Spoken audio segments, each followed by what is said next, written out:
আসসালামু আলাইকুম। আমি আবার চলে আসলাম আমার পেঁপে বাগানে। তো আমি পেঁপে বাগান সম্পর্কে কয়েকটা পর্ব করতে চেয়েছিলাম। জানি না আমার সেই পর্বগুলো আপনাদের মাঝে আনতে পারবো কি না। আমার পেঁপে গাছগুলোতে আমি মাত্র পেঁপে তোলা শুরু করেছি, কিন্তু আপনাদের যে বলেছিলাম যে সবচেয়ে দুইটা জিনিস সবচেয়ে গুরুত্ব দিতে হবে, যে দুইটা জিনিস, যে জাত এবং জায়গা। আমি এমন একটা জায়গায় আমি পেঁপে রোপণ করেছি, মানে তা পেঁপে চাষের জন্য মোটেও যোগ্য না। আমার এই 1 একর জায়গা, এটা মাটি খুবই ভালো, কিন্তু জায়গাটা নিচু। গত 12 তারিখ শুক্রবার যে বৃষ্টি হয়, ঢাকাতে সর্বোচ্চ বৃষ্টিপাত হয়েছিল, তখন আমার পেঁপে গাছে এই পর্যন্ত পানি উঠে গেছিল এবং আমি হয়তো ভাবছিলাম যে আমার পেঁপে গাছ থাকবে না। আল্লাহর রহমত করেছে, কিন্তু কিছু পেঁপে গাছ আমার এখন পাতা টলে গেছে। জানি কি না পেঁপে গাছ থাকবে কি না। তো আপনারা যদি পেঁপে চাষ করেন, অবশ্যই উঁচু জায়গা কিন্তু নির্ধারণ করে পেঁপে চাষ করবেন। তা না হলে কিন্তু আমার মতো একটা আপনারা ধরা খেয়ে যাবেন।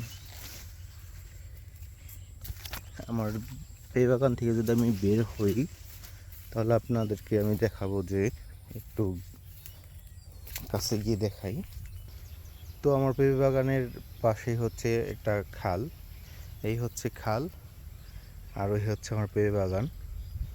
তো খালের পানি আর আমার পেঁপে বাগানের পানি এখন মোটামুটি বৃষ্টিতে সমান সমান হয়ে গেছে। এখন হচ্ছে বৃষ্টির সময়, যদি আর একটু বৃষ্টি আসে তাহলে কিন্তু আমার পেঁপে বাগান থাকবে কিনা আমি জানি না।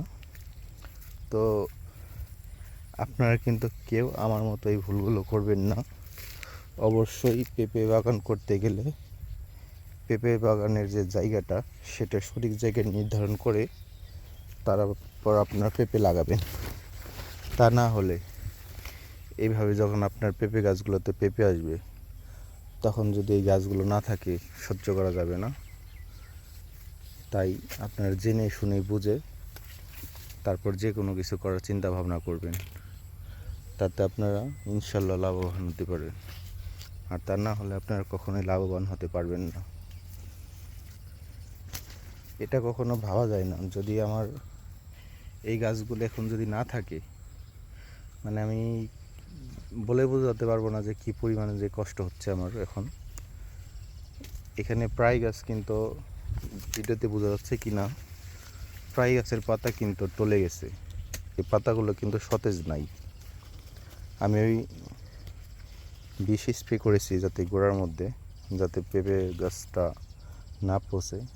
তারপর বাকিটা আল্লাহর ইচ্ছা। সবাই সুন্দর মতো পেঁপে বাগান চাষ করবেন, জেনে বুঝে জাত জায়গা সব কিছু পারফেক্ট না হলে কেউ পেঁপে বাগান করতে যাবেন না। কারণ পেঁপে বাগান চাষ করতে গেলে আপনাকে 4 মাস ওকে শুধু খানা দিতে হবে। 4 মাস খানা দেওয়ার পরে ও আপনাকে দিবে।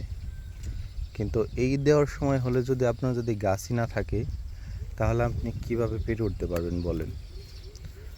তো সবাই ভালো থাকবেন। আশা করি ভিডিওটি আপনাদের কাজে লাগবে। আল্লাহ হাফেজ।